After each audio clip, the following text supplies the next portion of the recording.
praised by millions, but linked to dozens of deaths. We spoke to one local business owner who's fighting against a proposed ban. And Mother Nature continues to bring her own March Madness. How long these warm temperatures could stick around and when we could get a break in the clouds. And March Madness is here as our basketball teams from the Inland Northwest get ready for the first round of the NCAA Tournament. We have team coverage from Portland, getting all the excitement from fans and players.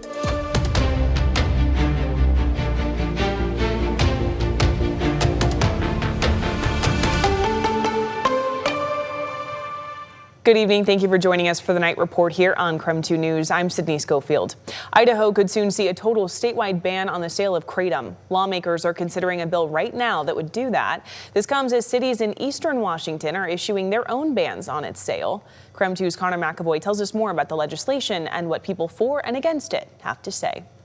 Kratom has been sold in Idaho for over 2 decades, and there's an estimated 24 million kratom users in the United States. Strong words from Chris Dotis in support of the sale of kratom in Idaho.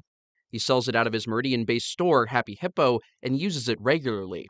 He testified in front of lawmakers this week as they're considering passing House Bill 864, which would ban the sale of kratom, a substance he says he's taken for a long time. And I've been a kratom consumer for 20 years. Kratom is a psychoactive drug made from the leaves of an evergreen tree native to Southeast Asia. It's available at many tobacco shops and gas stations in Washington state and Idaho. The DEA reports at low doses it can act as a stimulant, and at high doses it can act as a sedative that can lead to psychotic symptoms. The drug, while legal, is not regulated under the FDA, and in fact, the agency advises folks avoid it because of its risks of addiction and overdose. The Idaho Department of Health and Welfare reports 83 people died of a kratom overdose from 2020 to 2024. The Bonneville County Coroner Shante Sanchez spoke on 6 kratom deaths that were reported there in the last 18 months. Here in our county, the youngest death that we have seen so far was only 19 years old. The oldest death that we've seen with a contributing factor of kratom was 42. The banning of kratom sales is already taking place in other areas in the Inland Northwest. The city of Spokane and Spokane Valley recently agreed to ban the sale of kratom in both its cities.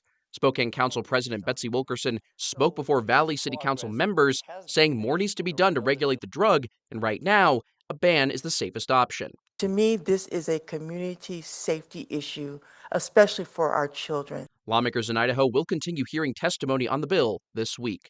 Connor McAvoy, KREM 2 News. All right, it's time to talk weather now. Let's head to our outdoor weather center where meteorologist Cody Proctor is standing by. Cody, warmer out there tonight than it was a few nights ago. Definitely, and I'm relatively comfortable right now with a jacket. And will I last out here very long? Not really, but it's relatively comfortable for the time I am out here. Right now, as we take a look outside, our temperatures are 55 degrees over the Spokane airport. Winds are coming out the south at 11 miles per hour. That's not much colder than what it was earlier during our 4, 5, and 6 o'clock newscasts this evening. As we take a look outside, we've been hanging out mostly into those 50s around the region. Moses Lake still at 60 degrees tonight. So you can see that warmth and those mild temperatures are staying with us into the evening. At one point, we were seeing those scattered showers. This is where we're tracking them right now on our satellite and radar map, mostly throughout parts of North Idaho, north of I-90. So just be aware of that. For many of us, though, it's been relatively dry at this time for now. The next 12 hours, we're looking to see those cloudy skies. Tomorrow looks to start off in the mid-50s, so a very mild start to the day. And over the next few days, we're still looking to see the chance for scattered showers to stay with us. We also are looking at our highs mostly in the mid-60s, especially for the start of spring. That's well above our seasonal average, but a cool down looks to be on the way. More on that coming up in your full forecast. Cody, thank you. We want to take a moment to correct something we reported last night. We said Coeur d'Alene City Council votes were tied on whether to make interim Police Chief Dave Hager the new police chief in Coeur d'Alene. Actually, votes were tied on whether or not to offer the job to Greg Yeager, a deputy chief from Fort Collins.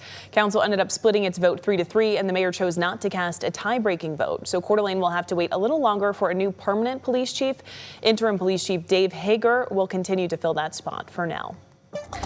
Well, as soon as tomorrow, it will be illegal for all law enforcement officers in Washington state to cover their faces while interacting with the public. This bill comes in light of increased federal immigration activity in the state. State Senator Javier Valdez authored the bill in hopes that the agents who are making these ICE arrests are at least able to be identified by their face.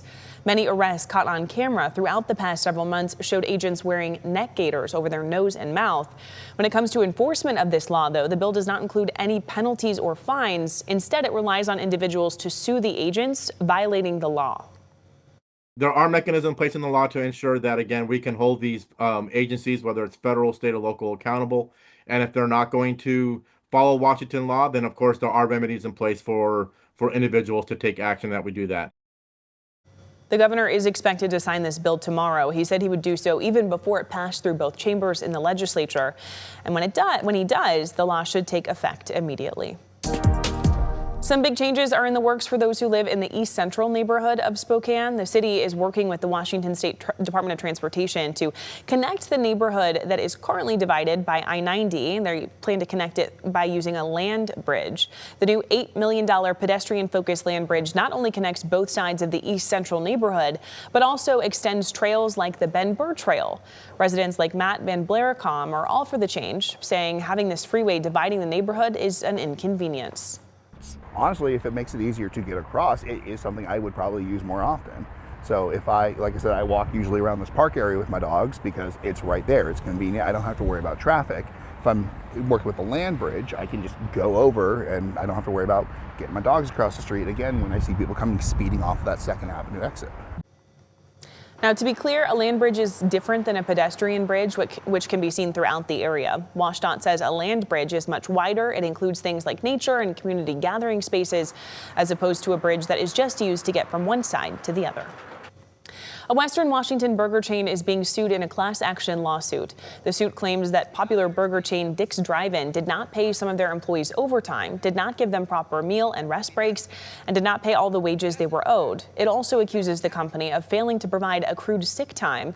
In a statement, Dick's Drive-In president and CEO Jasmine Donovan said in part, quote, "We value our employees and are committed to operating with integrity and in compliance with all applicable laws. We are reviewing the claims thoroughly and will respond appropriately through the legal process," end quote. We do also want to note there is no relation between Dick's Drive-In over on the west side and Dick's Hamburgers in downtown Spokane.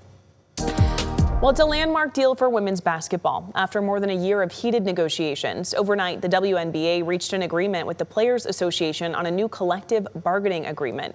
The full details have not yet been released, but ESPN reports the salary cap will be up to $7 million, up from $1.5 million. The deal is expected to boost the number of players with salaries exceeding $1 million. It also improves standards at facilities across the league and strengthens retirement and other player benefits. The players involved in the negotiations seemed pretty satisfied. They've spent about 18 months at the bargaining table. The deal does still need to be finalized, but it appears the season will start on time. The Seattle Storm Open against Golden State is on May 8th at Climate Pledge Arena. All right, let's give you a live look at the Moda Center where the Zags will be taking on number 14 Kennesaw State Owls in less than 24 hours. In preparation for the tournament, KREM 2's Andrew Quinn is in Portland right now ahead of the game with more on how the team is getting ready. Well, Sydney, it's the calm before the storm here in Portland. Both Gonzaga and Kennesaw State have retired to their hotels to finish up watching film and finish up their game plans ahead of tomorrow's first round NCAA Tournament game. Now, on paper, this seems to be a very good stylistic matchup between these two teams. Both like to get out and run in transition on offense. Both hang their hat on the defensive end of the ball, and both teams also like to rebound. So Gonzaga has been watching film on Kennesaw State throughout the last few days, and they feel ready heading into tomorrow's game. They're a fast team, but we feel like we're really good in transition too. But the only way to get in transition is getting stops and rebounds. So, we're really confident in our defense and our rebounding, especially we got 5 guys going to the glass hard. So it'll be a big key for us tomorrow. And that's been our thing that we've been kind of preaching the last few weeks is just like we got to secure those rebounds because we're playing such great defense, but we give the teams multiple opportunities to get shots on goal. So if we can get a 1 and out, we're living great. They're a very good team, of course. They won their conference. And they have very good players, but I think, as I told you before, we just got to be the toughest team on the court, and we just got to execute, and I think that's going to give us the win. They have some good size. guys. They like to play fast. They crash the glass hard on offense, and they try and create havoc on defense. So it'll be a fun game. I think we've had some good preparation the last 2 days, and look forward to the matchup tomorrow. On the Kennesaw State side, head coach Antoine Petway says his Owls are here in Portland to make some noise, but he does also understand what they are up against, being a 14 seed in this tournament, and he also knows Gonzaga will have a third-team All-American down low causing havoc tomorrow. And when it comes to trying to contain Graham Ike, Coach Petway says he's been doing some praying. Praying a lot. No, he's so dynamic. They do a great job of getting the ball in great spots as well. So we got to give him a bunch of different looks. But he's a guy that, he just works his way into 20 points a game. I think he was the leading scorer in their conference, All-American. So we just got to make everything he does and every shot he takes highly contested and tough on him.